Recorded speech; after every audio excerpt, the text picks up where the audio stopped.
ஒவ்வொரு ஓட்டையும் நம்ம பாதுகாக்கணும். எப்படி பாதுகாக்கிறது? ஒவ்வொரு வீட்டில் இருக்கிற ஒவ்வொரு ஓட்டும் நமக்கு தானே ஃபர்ஸ்ட் கன்ஃபார்ம் பண்ணுங்க. எனக்கு தெரிஞ்சு தமிழ்நாட்டில் ஒரு 2-2.25 கோடி ரேஷன் கார்டுகள் இருக்கும்னு நினைக்கிறேன். அவங்க எல்லாரும் வேற வேற எந்தெந்த கட்சியில் இருந்தாலும் கட்சி வேறுபாடு எல்லாத்தையும் தாண்டி இந்த விஜய் அவங்க வீட்டில் ஒருத்தனா வாழ்ந்துட்டு இருக்கிறான். அவங்க என்ன அவங்க குடும்பத்தில் ஒருத்தனா பார்த்துக்கிட்டு இருக்கிறாங்க.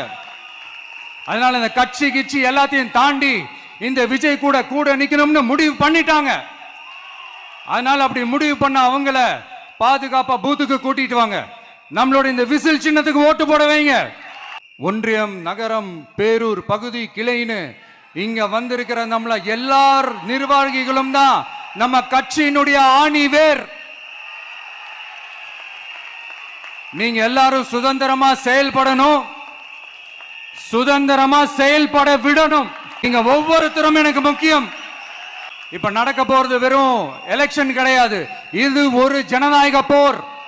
இந்த டெமோக்ராட்டிக் பேட்டில லீட் பண்ண போற கமாண்டர்ஸ் நீங்க தான். நான் ஏன் இது எவ்வளவு ஸ்ட்ரெஸ் பண்ணி சொல்றேன் அப்படின்னா, இந்த தீய சக்தி எப்படி இந்த தீய சக்தியோட தில்லு முள்ளுலாம் உங்களுக்கே நல்லா தெரியும். முழிச்சிட்டு இருக்கும் போதே முழியை தோண்டி எடுத்துட்டு போற கூட்டம். அதனால கொஞ்சம் ஜாக்கிரதையா இருக்கணும். நம்ம எலெக்ஷனுக்கு இன்னும் 3 மாசம் தான் இருக்குது, அவ்வளவு கூட இல்லைன்னு நினைக்கிறேன். இந்த 3 மாசத்துல நீங்க செய்ய போற அந்த களப்பணியில தான் நம்மளுடைய வெற்றியே இருக்குது. உங்களுக்கு இந்த விஜய் பிடிக்கும்ன்றது உண்மைனா, சத்தியம்னா, உங்களோட உழைப்புல அதை காட்டுங்க. அப்புறம் நாங்க அறிவிக்க போற வேட்பாளர்களுக்கு நீங்க உங்களுடைய முழு ஒத்துழைப்பை நீங்க கொடுக்கணும். கொடுப்பீங்க தானே?